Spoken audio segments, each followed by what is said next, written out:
If you're the type of player that has a solid early lane, but finds himself feeling very confused in the mid game, not knowing where to be, not knowing when to group, not knowing how to really keep up their mid game farm, this is the video for you. So let's go ahead and get into the details. Diving into the first example here, we have an El Clasico scenario whereby we're playing a mid lane mage, Lux, who doesn't have a really good, or doesn't have good side laning potential. On the other side, we're versing an Azir, a champion that has much better side laning. They have strong wave clear, they have good anti-dive properties with the R, mobility with the E, and then also the passive, tower passive, which makes them very safe in the side lane. So this is a scenario whereby they have a stronger mid jungle 2v2. They have more threat onto me than we have onto them, whereby it's going to be very hard for me to navigate the mid game.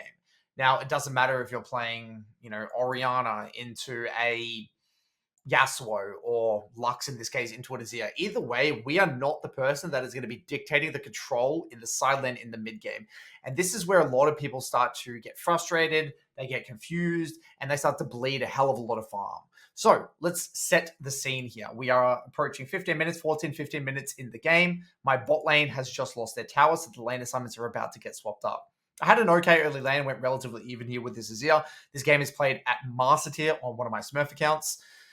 Top lane did okay. Bot lane struggling a little bit. We've got one dragon each. So I would say this is a relatively even game state because my top lane did okay, but whereas their bot lane did okay. So it kind of evens out a little bit. And both junglers are doing relatively okay.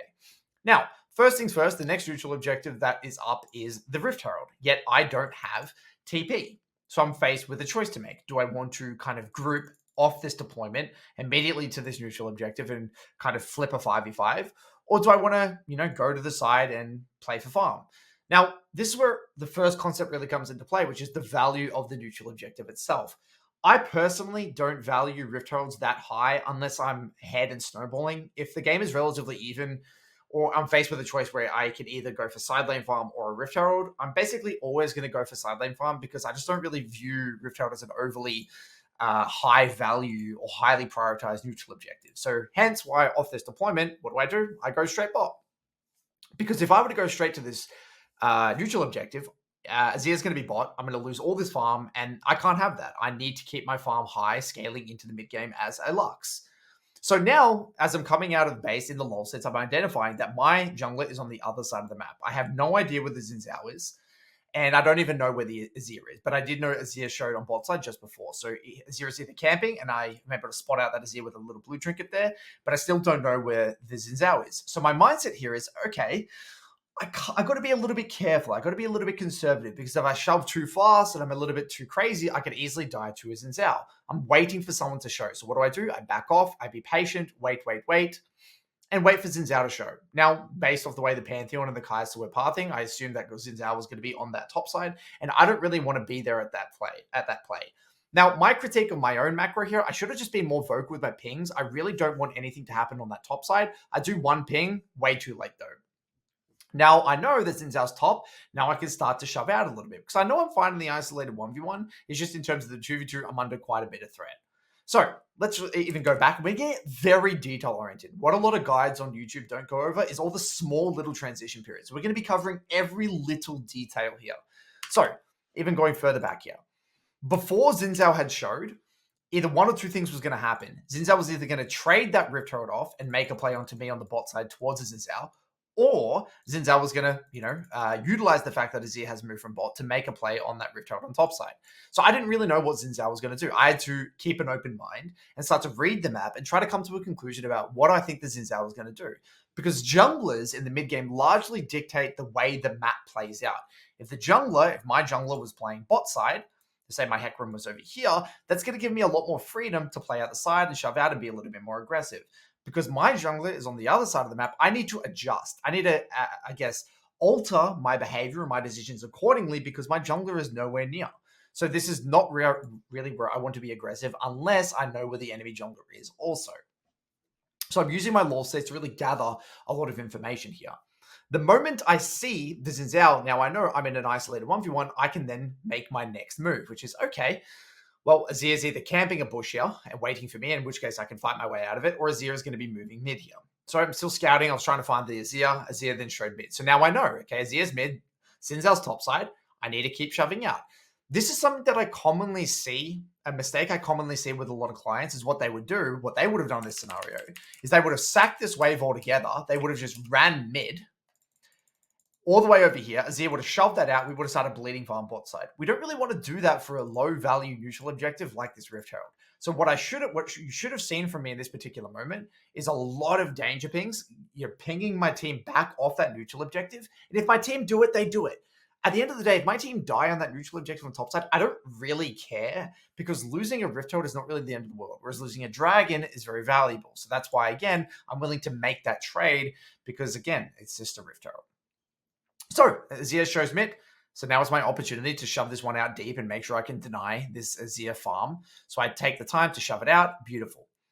Now, I don't waste time hitting the tower. This is another mistake I see a lot of people make. I don't waste time hitting the tower because I know that Azir is highly likely going to maneuver their way back bot side, in which case I can't really stick around over here, and I've got enough gold for my Lucid. So I just quickly take a base here. So it's always important to be aware of what your next item is and how much gold you need. And I knew I needed those Lucid, 700 gold for the tier 1 periods. So now I'm in an okay position. Now, next thing, little detail here that I want to know. Look at the way I deploy back on the map. And look at there's a few other details in before this. I know, guys, this is going to be quite intense, but I really wanted to be thorough here. Ocean Drake coming up in 1 minute 40. One thing you'll commonly see when I'm playing immobile mages is I try to get my team excited or aware about what the next major neutral objective is. Usually, in this case, dragon. And dragons are your baby as a mage in the mid game. Everything revolves around dragons. And so I start to ping really far out, 1 minute 40, and I'll drop a few pings that I try to aim for every 20 to 30 seconds to try and make it very clear to my team that that's the objective that I want. And that's where I want everyone to be and kind of make it very clear to them well in advance. Now, look at the way I also deploy on the map. A common mistake I see people make is they automatically default to a deployment straight into the side lane. Now, sometimes you will. Sometimes if the wave is already there and it's in a conservative position, yes, you can instantly deploy out of base straight to a side lane. More often than not, though, especially if you've already shoved out a wave, you're better off deploying mid or at minimum through this little kind of area here, through the jungle, whereby you have flexibility. If something were to happen mid, I can be there. If I need to go bot, I can be there. This gives me options with what's happening on the map. If I were to path here and then a fight happens mid and I have to sit here and wait for the wave to come out, well, I'm just wasting time. I'm just going to be twiddling my thumbs under the tier 2. So it's way better that I kind of keep my options open. So notice I'm gathering information. What's Azir doing with the wave? Okay, there's the Pantheon. Okay, cool. Now I know where their support is. Azir's hard shove the wave. I see their jungler. I know I'm safe here to collect the wave and be as aggressive as I want to be because I know that my jungler's on this side of the map and their jungler is on the other side of the map. Now you may ask, well, what's orienting me right now? What am I thinking about? What I'm thinking about mainly is still the dragon. I know that it's going to be hard for me to kill this Azir with the tower there. And I don't really want to waste my time if Hecarim doesn't have ultimate. So all I'm thinking is this dragon. So hence why in chat again, I'm just ping back on the tower here on that play. I ping back. I don't really want this play. I don't want to run into Azir with the tower there. And I want to be going in through mid to control the neutral objective. Now, the premise when it comes to neutral objective is you always want to try and contest through mid as a mage. So you want to shove that mid wave before the dragon spawns. You want to get control of this area and you want to make people come to you. I don't want to be flanking. I don't want to be coming from the side. I don't want to be doing anything funky. I want to get to the neutral objective first, control those chokes, control the vision, and make the enemy come to me. So what do? I'm, again, collecting the wave shallow because I know I can't really do anything into this Azir right now. And I ping back, so I don't want to do this. I just want to play around the dragon. And I start to hover mid. Now, what I'm trying to assess is, okay, is Azir going to shove another wave or not? Now, the decision I need to make is, do I have enough time to collect this wave, maneuver back mid, and be here in time for the neutral objective when it's spawning? Now, the dragon was coming up in about 30 seconds. I did have enough time. So what do I do quickly? I quickly go back bot to collect one more, knowing I have enough time. Now, if dragon was spawning in a very short amount of time, I wouldn't have done this. I would have been willing to just sack this wave to ensure that I'm at that neutral objective. But you'll note that I can quickly collect this wave, and I have enough time to rotate through mid and then contest this vision with my team as the dragon is about to spawn. So now I'm mid together as a team. My Jinx had reset as well, so we lost a lot of control. That's out of my control. I'm just adapting to what my team is doing because my Jinx decided to reset right before the neutral objective and my Hecarim has decided not to contest. Okay, that's next plan. What's next? We're not contesting the neutral objective, so be it. Welcome to solo queue. Just because you have some agenda in your mind about the way the game pans out doesn't mean it's always going to pan out that way. This is where a lot of people start to get angry. It's like, oh, I've done everything I can. I've pinged the neutral objective. I tried to make it clear. I've done everything I can. But look at my idiotic team who are doing this. You know, that's a delusional way of thinking. You think the game revolves around you? No, there's many other people in this game, and everyone has their own agendas. You need to be willing to adapt to whatever happens in front of your face. Now, in League, as a general premise, especially in the mid game, is that you can influence your teammates, but you cannot control your teammates. So yes, I would have loved, you know, maybe my Jinx to have get a base earlier and we can play this front to back and utilize our strong Camille. I would have loved that. That would have been amazing for me. But shit happens, right? I got to adapt. So what do? Now, because the wave on bot, by the way, guys, look at the wave in bot. It's in Narnia. It's very, very deep. I can't go there. So this is where, again, people tend to get frustrated. I can't go bot. I'm not going to go bot. I'm not going to waste my time. So you see what I do here? I just hover mid. I know there's nothing else I can do. My Hecarim's trading sides of the map. My Hecarim's on the top side. There's just did the dragon. I need to chill. So I'm just trying to look for a bit of poke here. Maybe if I can get something done. And then waiting for Azir to shove out the wave. Now you'll see here in a moment, Azir is going to shove this one out. And now I can respond to the wave safely near my tier 2.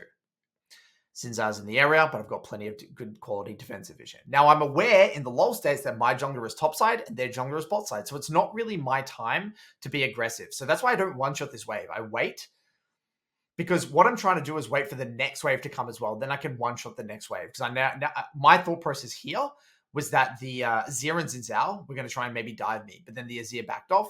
So now I'm able to kind of just collect this wave very safely. And then I saw Zinzao mid, so now I know it's just only the Azir. Now, there is an alternate way of playing this. I'll talk about it in a second. So let's just fast forward here. I just essentially one-shot this next wave. Boom, and then I can get my recall. So there was another option here. The other option, what I could have done here is one-shot this wave with an ER, saw that my Camille was basing, and swapped the lane assignment to get my Camille bot. I could have done that. That would have also been completely reasonable. Because I was so tunnel vision on my wave, I didn't notice that Camille was resetting.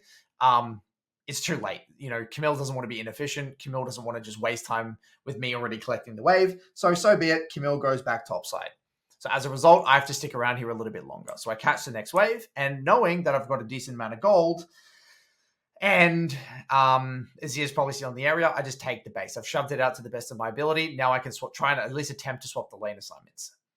Now, this ties into a whole nother concept of lane assignments. So let's get into this. Now, in an ideal world, given Baron is probably the next major neutral objective, it's probably a lot better for Camille to be bot than me. Even though I do have TP, Camille's very strong in this game, and she can exert a lot of pressure in the side lane. So I really want to swap this lane assignment. A common mistake I see with people is that they try to swap lane assignments before the wave has been shoved out. So, you know, what they might say is like, oh, Camille, come bot now. And they just start running away now. And it's like, well, you're going to lose all this farm. Yeah, sure, it might be okay for Camille if she's already shoved it up, but you're going to lose. I don't want to do that. I don't want to sack farm. I want to keep my farm up. So if the swap isn't clean, I don't really want to do it. Now, you may say, well, okay, well, if you're missing this swap window, what do you do? Okay, well, notice what I do. I collect that wave, and then I just run top. And I type in chat Camille bot, and I start pathing top. Now, look at my pathing as well. I don't run there. I run here. This gives me more options. If I have to, let's say this guy ignores my pings or ignores my calls, and it gives me the flexibility. I can still run bot. I can adapt to mid. This gives me a lot of options. So what I'm trying to do is I'm trying to make it clear to Camille that she should go bot, and I'm trying to, keep an open mind, if you will. So now I've got my TP, so I'm just panning my camera top. I was expecting Azir to potentially TP, so I'm waiting for the Azir TP. Azir doesn't TP. I see this in Zhao. Turns into a bit of a shit show. Pantheon ults in. I'm in the area. And, I thought I could maybe help my team, maybe make something happen here. So this is quite complex. But here, basically, I've realized that, okay, the play's done. Camille actually has enough time to reset and cover bot. Now, if my Camille, for whatever reason, was still top, what I would have done is I would have then pivoted and started to move all the way back down here and catch the wave at the tier 2. But because my Camille's basing and pinged on my way bot, I don't need to be the one responding to that. And now the later summons can swap out, which is really, really good.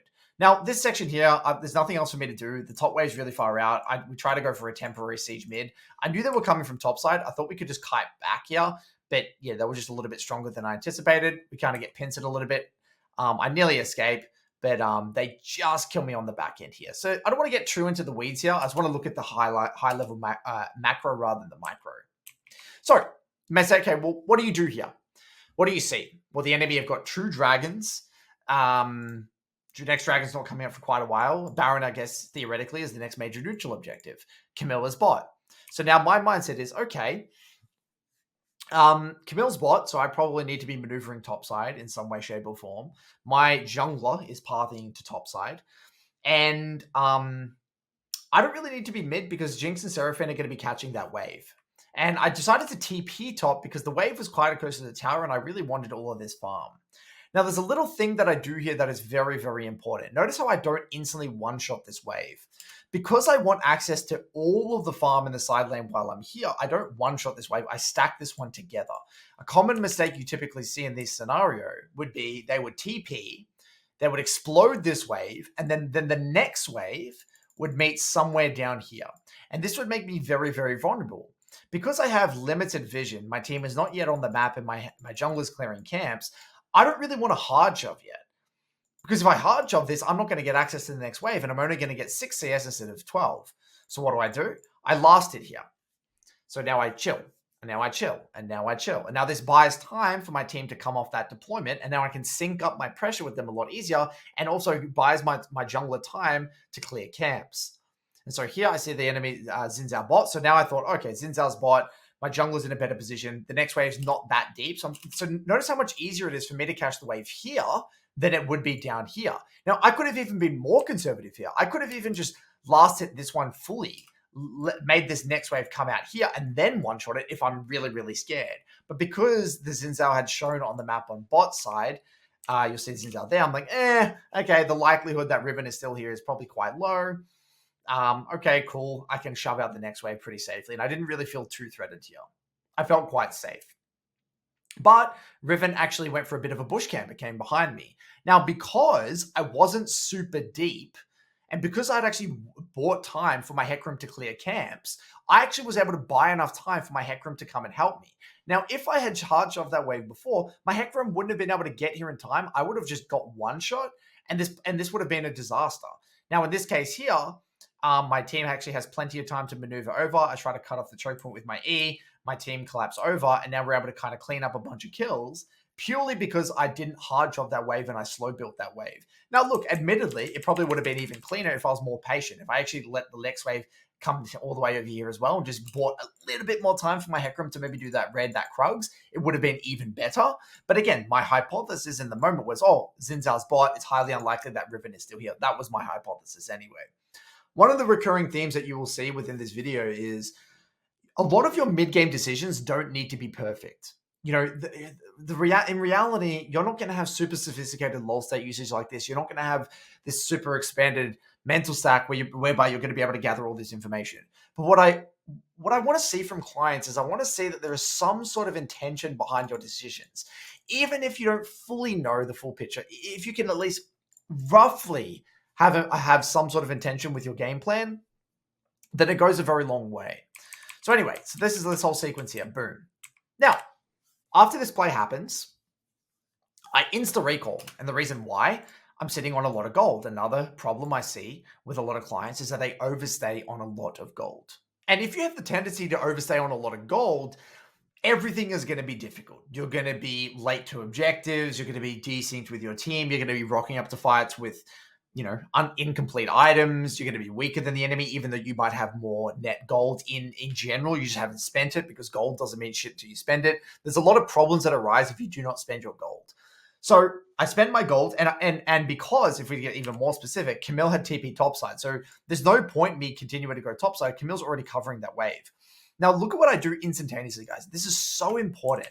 Notice how as soon as the play finished, look at what I do. I literally instantaneously press tab, assess the next objective, and ping dragon coming up in a minute. There's no downtime in League of Legends. It's next, what's next, what's next, what's next, what's the next neutral? Because at the end of the day, guys, the next neutral objective is everything revolves around that. That is the foundation of mid-game. If you don't know what the next neutral objective is and you don't know what you're going to do about it, how do you know where to be? How do you know where to be and when to be somewhere, right? Nothing would make sense. So that is the sun. Everything revolves around that dragon. The lane assignments, when I base, where I need to be, and when I need to be mid, and when I need to be there is all dictated by that neutral objective. Now, again, that doesn't mean my team is going to be aligned. It doesn't mean they're going to be following me, following my orders, but I'm going to be able to instill at least some sort of direction with my mid game, some sort of structure to my mid game that, and especially if I ping it and communicate it, it can sometimes rally the troops around.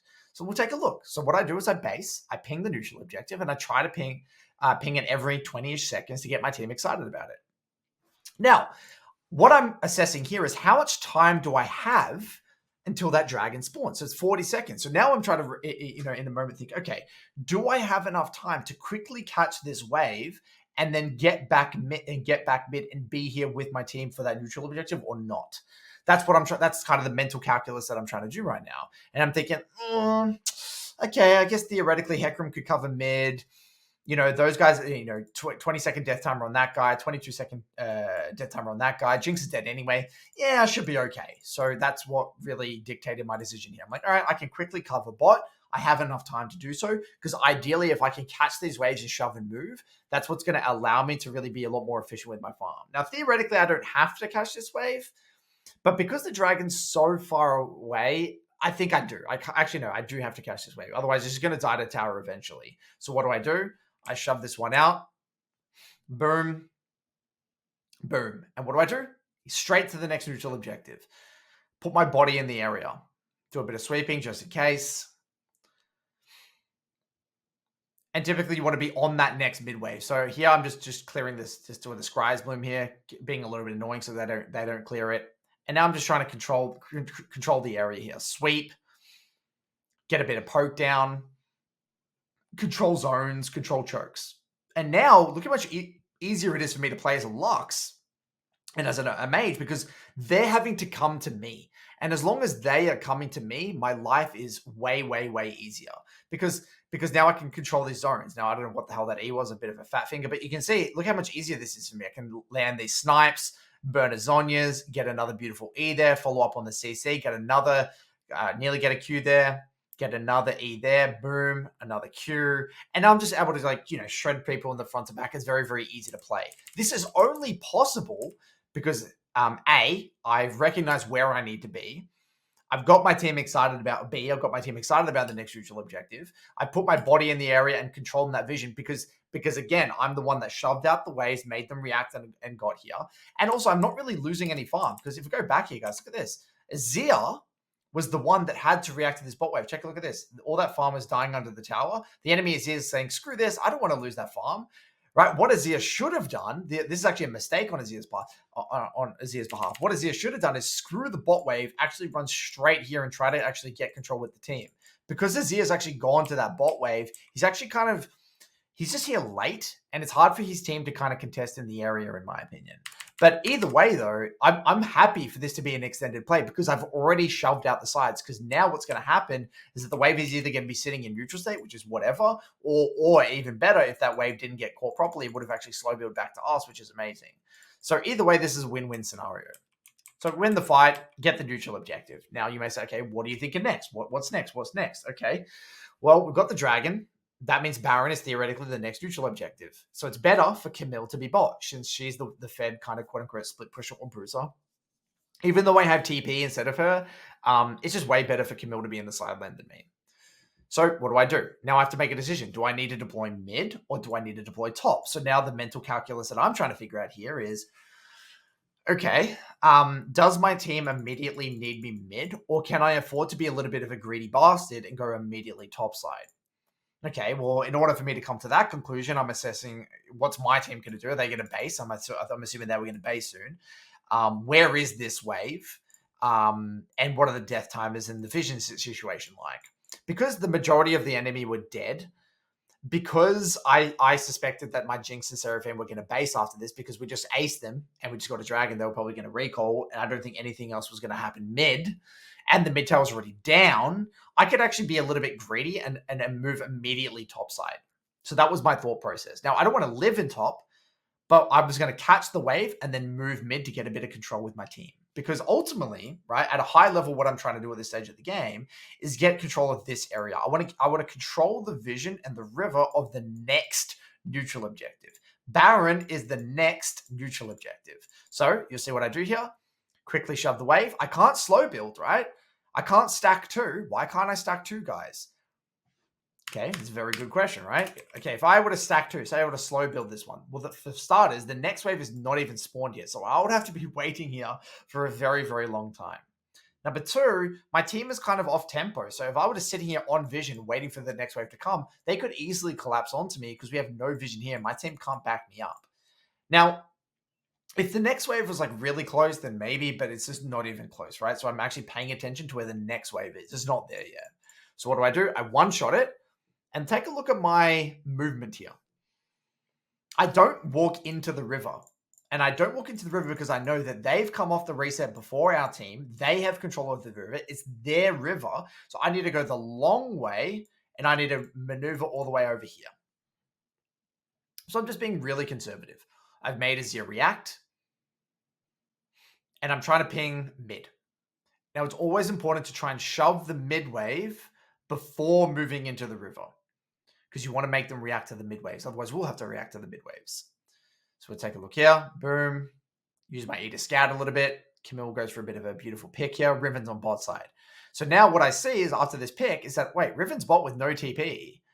Okay, we've just killed their ADK. We can Baron. We can Baron here. We've got good shielding with the Seraphine and the Lux. So we can actually just Baron. It's theoretically a 3v5.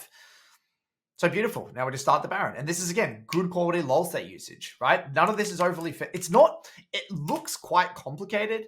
And look, to be fair, the speed of the decision-making is difficult.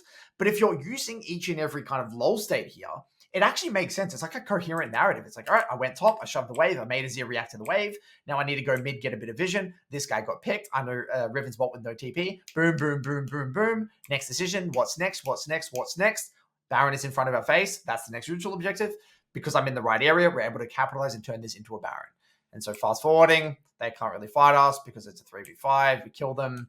And Riven decides to just trade it off for like a bot tower.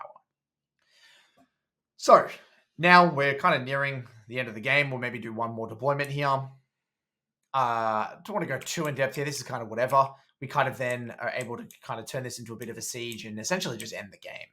So what we will do, that's kind of the first mid-game sequence. Let's go ahead and move into a second mid-game sequence. Now, for the second mid-game sequence, this is me playing Xerath. Now, this is another common scenario whereby you're going to get counterpicked by some sort of, champion like a Yasuo or an Aurelia or some champion that can kind of beat you in the side lane, and you need to have good quality macro to navigate the situation. So, to set the scene, we both have one dragon each. Theoretically, I guess the next neutral objective is the Rift Herald. My bot lane had actually successfully just got the bot tower, so my bot lane is doing a pretty good job. Top lane relatively even, jungler's relatively even. Me and Yasuo are both extremely fed. The only advantage we have is we've got the bot lane tower. So the lane assignments are about to get swapped up. So lane assignments are going to get swapped up. I need to be the one responding to the bot wave here, since my bot lane had just died, and they can be the ones responding to the next mid wave. And it's better for your AD carry support to be mid in general, because they're going to be able to get more control. So I maneuver bot. I'm using my lol sets to identify there's Leona. So I see that their support is on the other side of the map. So I know that it was only Ashe here. And if we go even further back over here, I didn't actually know where the Lee Sin was, but because I've got all of that beautiful vision on the bot side, I just feel very confident that it's only can be the Ashe, especially since Leona is showing on the top side. It wouldn't surprise me if Lee Sin's on the top side. Now, at a higher level, before we really get into the nuance and the details here, I don't really give a shit about whatever happens on the other side of the map. I don't care if my team die. Again, why? Because it's not going to lead to any lost dragons. If we lose the Rift, whoop-de-doo. If we lose, if that brand dies one more time, whoop-de-doo. If my Aatrox dies one more time, whoop-de-doo. It doesn't really matter to me. What matters to me is that A, I'm getting my farm. B, I'm valuing my life and I'm staying alive and I'm not giving my bounty. And C, I'm there for major dragons. That's the most important thing. These are all the three most important things. So I try to kind of get a bit of a pick here onto the Ash. Yasuo is now mid, so I know that the only person that could potentially be here is actually no one. Lee Sin's, I just saw Lee Sin top in the LoL states using my LoL states. So I'm able to shove this one all the way out. Now, it's very important. This is something I don't see enough from some of my clients, is that they don't get specific in the LoL states. Where is everyone? Count to 10. Who do you see? Right? If I see Leona top and I see Lee Sin top and Ash has the base, that means no one is bot. Now, what does that mean? That means I can shove deep. That means I can keep going. So many people wouldn't go for this next wave.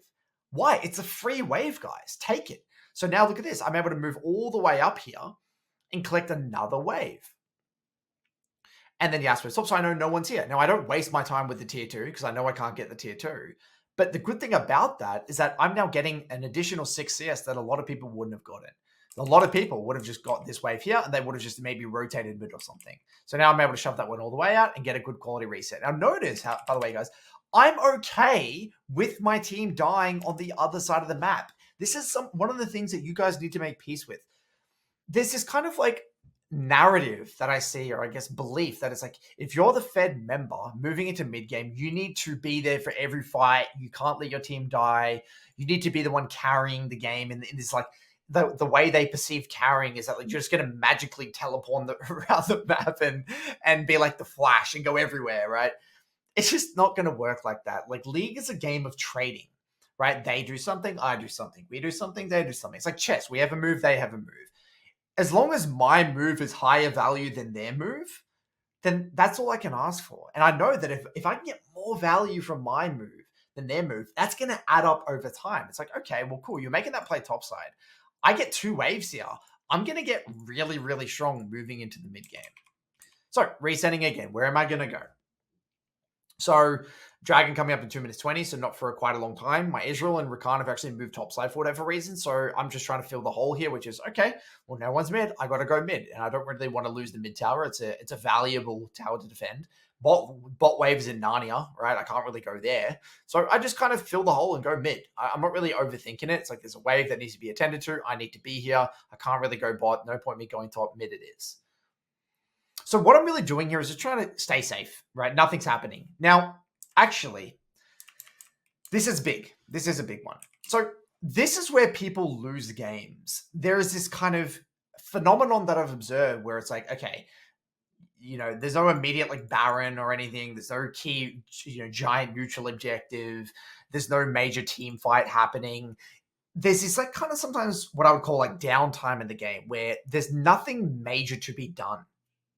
And so you know how sometimes when, actually, I'm not even going to go there. I was just going to use a very silly analogy.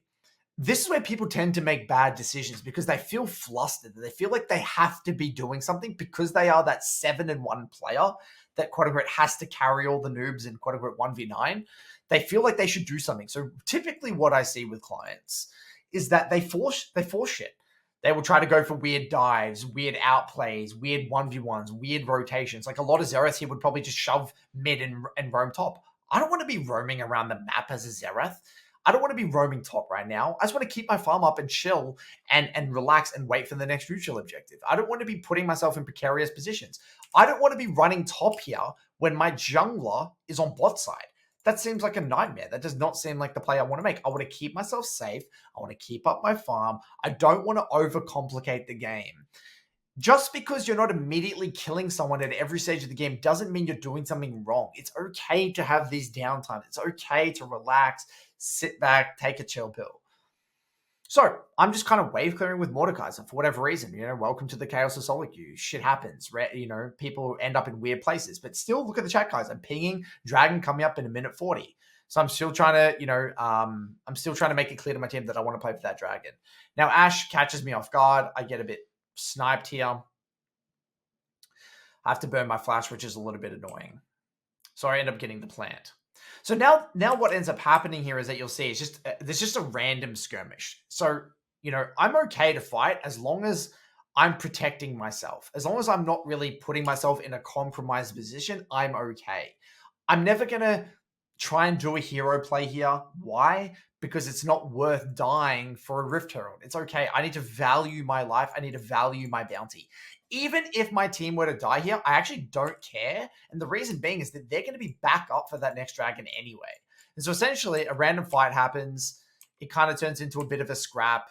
I think we do get a kill on the back end here. Aatrox and me kind of get a lot of damage, whatever. So I'm able to turn this into a potential dragon. So that's just an opportunistic fight. Again, I can't account for that, but the reason I'm okay with it is because I haven't sacked any waves for it. I haven't, compromised my position or anything. I'm just kind of, doing what's good for me. So I ping the dragon again. I try to make it very clear to my team that I want to play for that dragon. And so now, look what I'm doing with my pings, guys. I'm getting my team excited about the dragon. I don't want to lose this dragon. This is what mages love. I want the enemy to come to me. I want these front to back scenarios. I want to control these choke points. So I'm pinging assistants, trying to get myself in the area.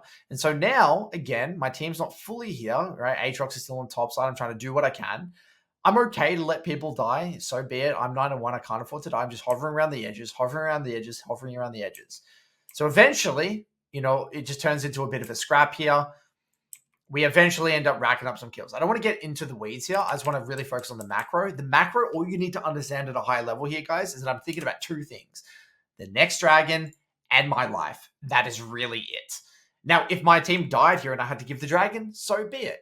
But as long as I don't die, as long as I'm valuing my bounty as the Fen member, then I'm okay. So it just turns into an okay fight, a bit scrappy. Now, no one gets a dragon because it's back and forth. Now, let's continue on.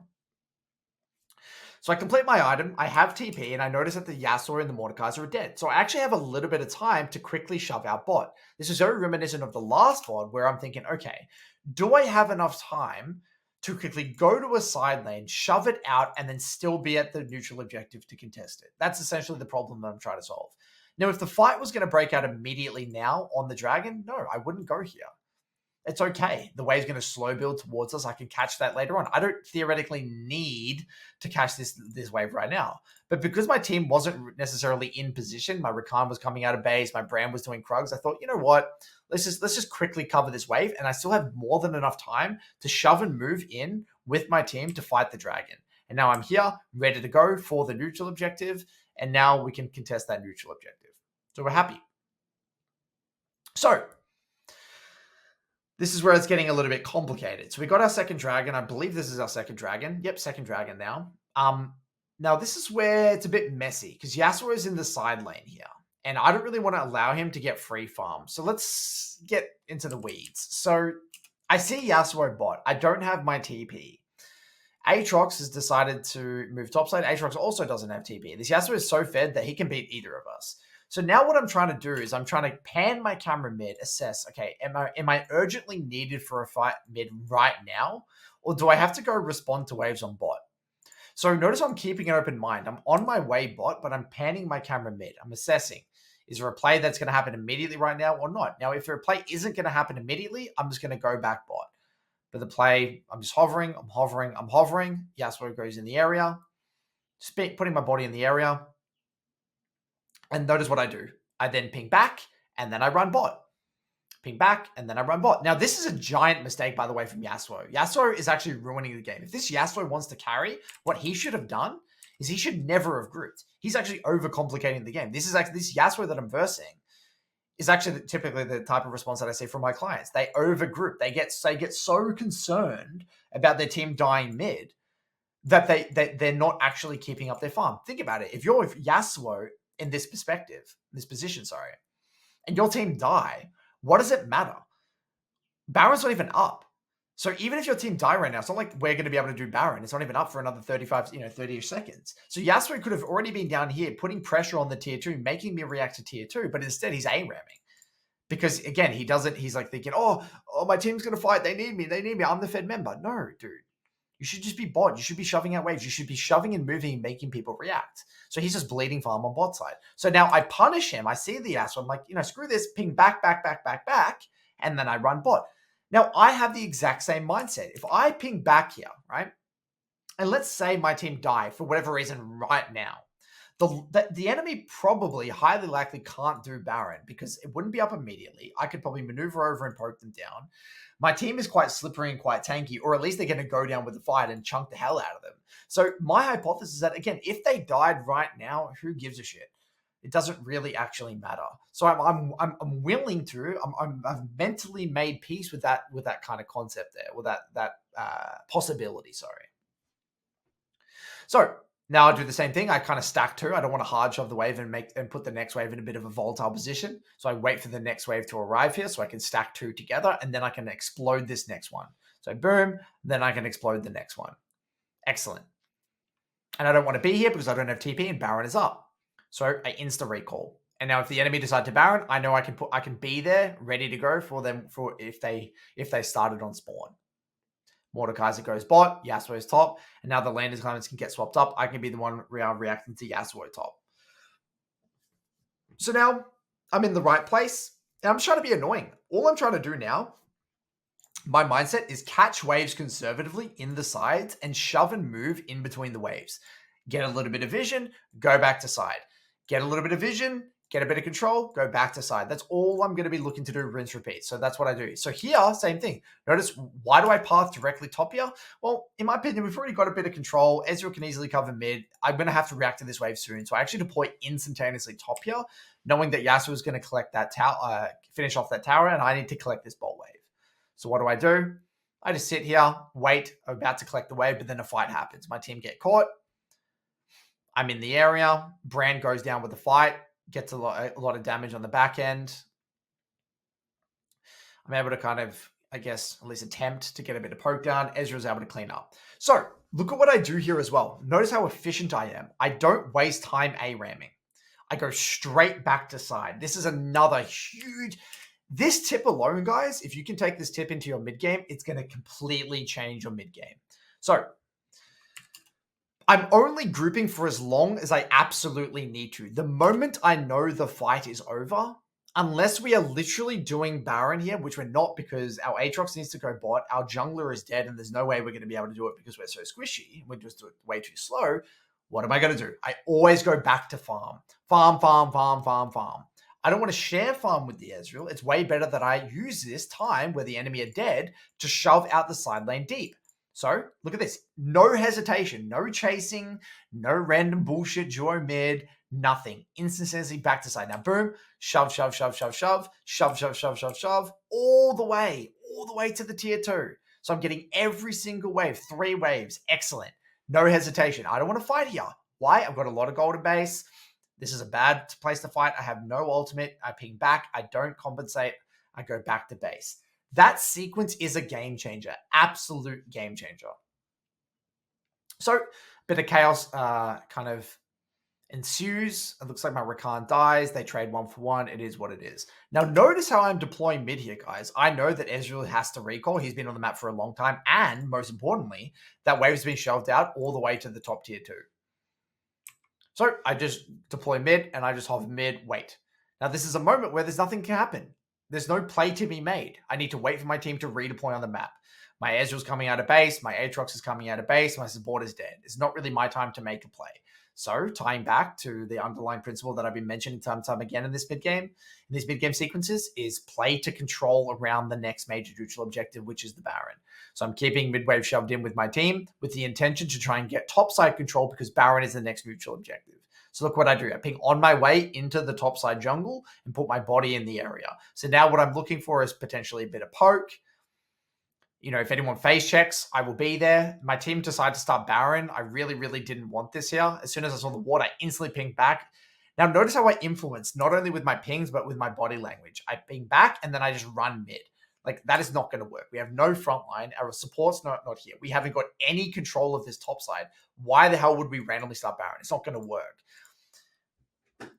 You guys need to step up and call off bad Barons. And you do this 2 ways. Number 1, through those pings, back. So actually 2 types of pings if we're going to get granular. You do the danger pings and back pings on the Baron, and then you also add a, what do you want to do instead? And I ping assistance mid. So I actually give them what not to do And then I give them what to do, which is actually we want to shove mid together. And then I influence them with my body language. Now, in League of Legends, there are 3 ways to influence your teammates. You influence your teammates via pings, you influence your teammates via body language, and you influence your teammates by typing. Now, I didn't need to type here. With body language and good quality pings alone, I'm able to get my team off the Baron, get them the hell out of here. Notice what I'm always on. I'm always on this next mid wave as it spawns, so we can keep that control. Keep that control. Now, I don't need to go anywhere because look at that bot wave. The bot wave is really far shoved out. There's no waves in bot to respond to. So all I'm doing here is just keeping control, keeping control, keeping control. I don't need to force anything. I don't need to do anything fancy. Now, if nothing happens, what's going to happen? Well, then the dragon is just going to spawn. And that's fine. I'm happy to play around the next crucial objective, which is the dragon. So notice what I do. I ping dragon coming up in a minute. Realistically, with our comp, we have no front line. We're not going to be able to do the Baron. So I just chill, make sure I'm on the next mid wave, and I make it clear to my team that I want to play for the dragon. So I actually run out of pings here. But you see, I try to ping onto bot. And now my intention is, okay, let's just make the enemy come to us around the next dragon.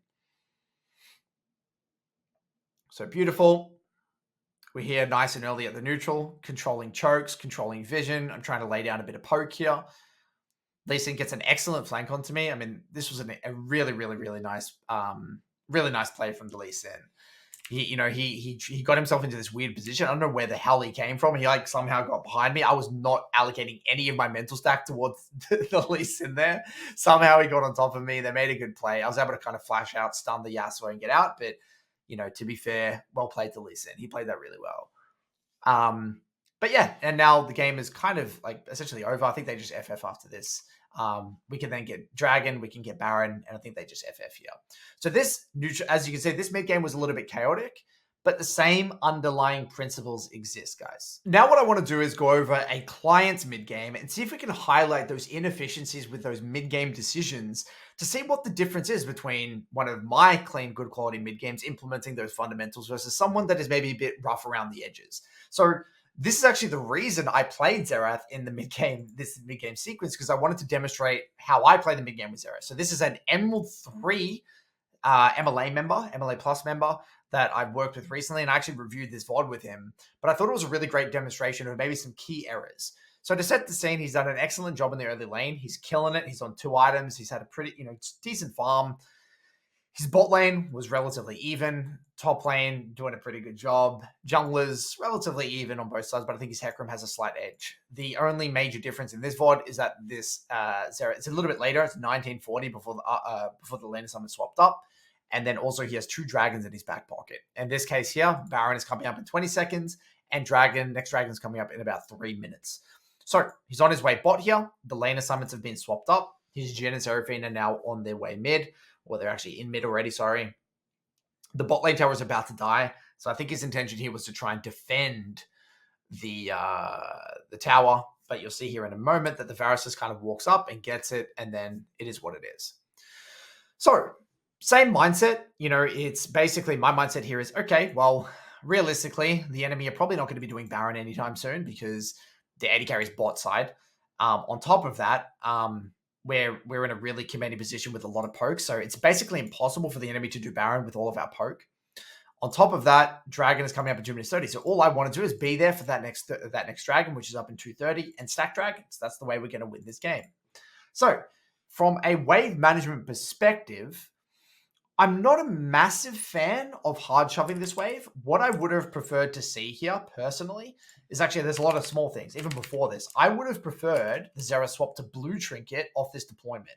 That would have given us a little bit more leeway when it came to our side laning, because then we'd be able to use our blue trinket to scout, and that would give us some safety when attending those neutral wave states in the side. Now, you can still do a similar thing with the yellow trinket. It's just blue trinkets is a bit nicer. So what I would have done here, if it were me, is actually maneuver over here, maybe move over here and get a ward, potentially. Or if I blue trinket, I probably would have warded maybe there. Yeah, probably there or something, or there with the blue trinket. That would have given me a lot of safety. I think here, even contesting this wave is a little bit spooky, because we don't know where the jungler is, but I think the Volibear wasn't overly scary considering how fed we were. So I guess if you felt like you could peel back here with an E and and potentially like a flash, then that's okay. I also think this is an okay hypothesis because the likelihood that the jungler is going to gank you bot with Baron up when we could easily do Baron if the jungler shows bot at this time, I think it's an okay hypothesis. So I think the hypothesis that the Volibear is likely not going to gank bot, play towards top side, makes sense to me. So if you wanted to contest this bot wave, that is okay. I think either way, though, I wouldn't hard shove. I would slow build it and stack it with the next one because realistically, we don't really want to be doing one wave crashes. So this is very different to my VOD because now look at the next wave. We just donate this wave to the Varus. It's very awkward for us to get the next wave because the next wave is going to be over here and Volibear is now out of vision. So we're just kind of sacking farm. Imagine in an alternate reality, if we just lasted this one, we stack this one with the next one, we'd be getting 2 waves instead of 1. So that's just a little detail that definitely adds up over the course of the mid game. So anyway, in between the waves, he hovers mid, which I like.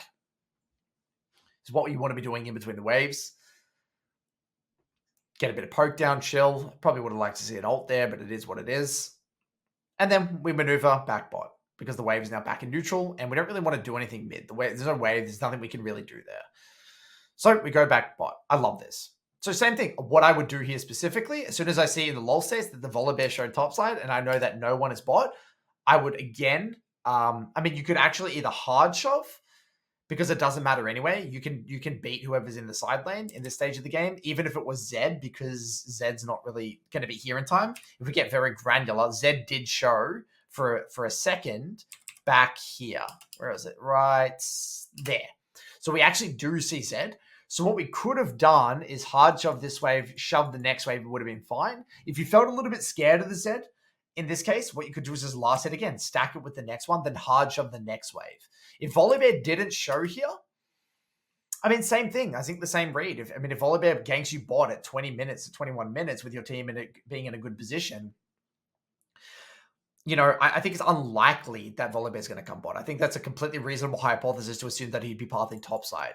As long as you're getting ready, as long as your team is in position to do the Baron. If your team isn't in position to do the Baron, then what I would then do is, this is again where Blue Trinket would come into play. I would use Blue Trinket, smash that wave, and then hover in between the waves. But in this case, we can kind of be quite flexible here. There's no way Zed can kill us, in my opinion, and Volibear's on the top side of the map. Now, this is the first major mistake, and this is, again, what I see here a lot with a lot of clients. Notice how this Xerath instantaneously TPs to the play, okay? So this is bad for a multitude of reasons. So what I remember when I was working with, I think his name is Boken or Roken, I asked him, I was like, why did you TP? He's like, oh, I saw my Hecarim invading. I thought I needed to be here for a potential fight. I'm like, well, did you even know how that fight was going to play out? Like, did you even pan your camera? And we said, like, no, there was no camera panning. He literally looked at the minimap, saw his Xerath in the red, and then instantly just pressed the TP. The problem with this is that we don't even know how the fight is going on. We have no information. We haven't had enough time to gather the information. So he just insta-panics. And you know where this panic comes from, guys? It comes from that belief that I'm the Fed member. I need to be there for every single play, and I can't allow my team to die. Because if my team die, they're going to get angry at me. I'm not doing my job as the Fed member, and then the game is going to crumble. And that is just bullshit. If my Hecarim died here, I couldn't care less. Why? Again, tying back to the basics. They can nowhere do Baron, right? We're not going to lose the Dragon. The Dragon is not up. My team can easily defend mid. And if I were to stay bot here and not TP, what's going to happen? I'm going to be able to get multiple bot waves. I'm going to get really, really far ahead. And then I can shove and move later on. So even if there was a play happening, right, realistically, it would probably go for so long that you could quickly get the bot wave, then TP later on anyway, if need be. But again, even if Hecarim died, who gives a shit? So this is where the key difference lies. This decision right here, by the way, guys, is the difference. This is where the mid-game branches into an alternate reality. This is where my mid-game, and when I look at a lot of clients, mid-game completely diverge. I would be farming way better. I would conserve my TP. The mid-game would have more structure. It would be cleaner. These transition periods would make more sense. Everything would be tighter and faster and more efficient. And it's these decisions like this unwillingness to let your team die, this panic-stricken TPs, these panic-stricken rotations, these over-shoving sideways instead of two-wave stacks, this is what really makes your life miserable. And now we're stuck ARAMing. And now it turns into a bit of an ARAM. getting a little bit messy. And now we're going to have to respond to bot wave. So what do? We see Zed shoving out bot, and we decide to, it looks like we decide to cover one more mid wave, which does make sense because there is no bot tower. So we can actually shove one more mid wave and then respond to bot wave if we really wanted to. But it is awkward nonetheless. Dragon coming up in a minute from now as well, worth noting. So my mindset here would be, okay, Dragon's coming up in a minute. That's the only thing that matters to me. Now, I've also got a decent amount of gold. I don't have enough time to go bot, shove out bot, reset, go back mid, and get back to Dragon. I don't have time. So I think what I would do here, if it were me, is that I think I would sack this wave. As shit as that sounds, I would sack this wave. I would spend my gold. I would get Jhin or Hecarim to cover that bot wave. I would run up mid, ping assistance mid, and then be here for that neutral objective. So notice how the ripple effects of that TP are not just that one missed wave. It's everything else on the back end. It's where we're desynced with our team. We don't have TP to base and come back to play around neutral objectives. We're behind in tempo. Everything gets messy. Now, obviously, it didn't help that Jhin died mid, and I don't want to blame him for that as well. But realistically, this is kind of like one of those ripple effects or chain series of events as a result of that one decision, in my opinion, or at least part of it. So, so now what we're going to see is either A, we're going to rock up to the neutral objective late, or B, we're going to be rocking up to the neutral objective with 1,700 gold in our back pocket. Now, Zed catches us in rotation. I don't want to get too into the micro details here. This is just poor lol state usage, not really identifying that Zed was in the area. Zed's going to want to pick us in rotation. It is what it is. Even if Zed hadn't killed us here, we would still be in a terrible position nonetheless. It's just made, obviously, even worse by the fact that we got caught in rotation. So fast forwarding a little bit here. Now notice how we basically can't contest that dragon. We're going to be very, very late unless our team carry it and smurf it, which they do. So we realize that we're not needed for that neutral objective. So we deploy onto top side here. So he tries to defend top. He has the right idea, but now the lane assignments are a little bit messy. Yone trades it off. He outplays us. Again, I don't want to get into that. It is what it is. So now essentially what we need to do is we need to swap the lane assignments. We need to be getting singed bot. We need to be playing top, and our AD carry needs to be mid. So what I would do is I definitely would not run bot because the tower's already gone anyway, and Singed needs to be here. And if we go bot, what's going to happen is that Singed is going to see that we're bot, and he's going to be incentivized to go top side. So we need to change the lane assignments. This is a classic lane assignments problem. We need to be making it very clear. We need to be using our lull states here to identify where do we want to be on the map. What is the next neutral objective? Well, the next neutral objective is Baron, right? So it would make a hell of a lot more sense for Singed with TP, who is strong on the side, to be on the other side of the map. But because we weren't thinking of the lull states, we weren't thinking about the lane assignments, we just autopilot to wherever the closest wave is, and now we get ourselves into a bit of a pickle. So what I would recommend here is using a lull set to really identify and have clarity over the lane assignment. And the lane assignment is an extension of the next major neutral objective. So now we're in this weird scenario where no one wants to be bot. Jhin doesn't want to be bot. We don't want to be bot. Singed is already top. So now we're kind of stuck in this ARAM position where no one's getting the bot farm. We're bleeding more farm. And look, obviously, the play works out because we get a bit lucky. But in an alternate reality, no one gets picked mid. We're just bleeding farm bot. And the game is just turning, facing an impasse. It just, nothing happens. So notice how we're just bleeding a lot of mid-game farm. We were in an incredibly commanding position. He was probably in a more commanding position than some of my mid-games we're going over thus far, yet it just didn't really pan out that way. It didn't really pan out that clean. Now, given his scenario, given his committed mid, I don't mind the siege. He has a comp that can siege. They got to pick on the Lux that can make it work. I don't mind that. But the game is just, again, a lot more messy than it needs to be. So, same thing. What I would have done while I'm recalling is ping the Singed bot, make it very clear that I want the Singed bot. We don't do that, so we have to be the one to respond to bot. Now, we do have TP in this scenario. Now, let's get specific, right? Let's get very, very granular. So, we start our recall off this tier 2 siege. We had a lot of gold, so we need to spend our gold. That was good. I like that recall. We decided to go bot because we hadn't swapped the lane assignments with the Singed. Okay, it is what it is. I don't mind it because we do have the TP. I actually like the deployment immediately out of base to bot because we already have plenty of vision mid. There is no wave, and our team can easily cover that. Plus, this wave is very deep. We need to catch it.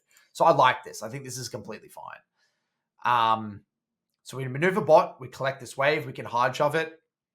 Our Hecarim is in the area, so we're actually on the quote-unquote strong side because our Hecarim is in the area, so we're in a bit of a 2v1 scenario. We keep our distance, and we get a nice little kill. Beautiful. Great. So Yone's dead. Now, again, another panic TP. Why the hell are we TPing to a fight, right, where our jungler's not even there? We haven't properly shoved out the side wave yet. We literally know that Zed is top, so no one can be bot. Literally no one can be bot. Varus is not going to come bot. Volley's not going to come bot. Zed can't be bot. The only person that was bot was Yone. Now he's dead. This is our opportunity to shove this one to Narnia, shove it all the way out to tier 2, make someone react, and then make a play later on. Again, if our Seraphine dies in the river here, who gives a shit? Is the enemy going to be able to do Baron? No. Now, the only reason you should TP here is that if you immediately thought the entire game was imploded because they were going to one-shot the Baron, which is just ridiculous. It's not going to happen. Even if the enemy started Baron, it's not like they're going to randomly one-shot it, right? And if they started it, you could TP later on, take a breather, assess the scenario. Jen has R, you have R in 7 seconds. Singe is going to twerk on their face in the Baron pit. You just TP and poke them later on. You don't need to panic. Notice how this is, again, a rush TP. We're not actually taking our time to gather the information, and it's all stemming from this feeling of like, oh, I got to be there. My team died. They're going to flame me, or whatever the hell it is, whatever bullshit narrative. It's the same thing. And again, we're bleeding side lane farms. We're not properly shoving out the sideways. We're getting ourselves into these awkward scenarios where if we don't play them well, the game will be over. Now, yes, our team is in a position where we can kind of make these plays happen. In an alternate reality where the game wasn't this far out, like in a game where in a game where we weren't this far ahead and we didn't have that much engage, holy moly, this game would have been very, very difficult. And so we're able to turn this into a bit of a Baron here. Dragon's coming up in a minute. So what should we see here, guys? If Baron's coming up, Dragon's coming up in a minute, we should be getting singed in the side lane. We should be going mid. We should be getting vision together as a team and letting our Singe play side 4-1. Right? Because we need to be at the neutral objective early. We need to be the one getting control. But what do we do instead? We're two-manning bot. Our team is trying to get control without us. Dragon's coming up in 40 seconds. Now, if we were to try and move to the objective, we're going to be coming in from a bit of an awkward angle, like a flank. We're split from the team. This is not good. Now, we're the one catching a wave 30 seconds before the neutral objective. Again, it's just a little bit messy. I mean, look, we have Baron, and we're so far ahead we can maybe get away with it. But as you can see, Yone is like trying to find a pick onto us in the side lane, knowing that we're not really in a great position. The game's kind of turning into a bit, again, more messy. It's like this is random 2v3 on bot side. Like, why are we doing this? I mean, look, it's good in the sense that they're coming to us, but it just would have been way more structured. There would have been this beautiful framework approach if we just, again, went mid, let our Singe go bot, and we could just, there's essentially no counterplay. So, as you can see, I guess to see the differences, it's the rush TPs and not a lack of willingness to let the team die, not really thinking about if the team can even do the Baron, not fixing lane assignments, not properly shoving out sideways. The list goes on. So hopefully you found this video quite helpful. Hopefully you can take maybe one or two things away into your own gameplay. If you have any questions about any of the macro decisions, let me know. Otherwise, I'll see you guys around the comments. Cheers.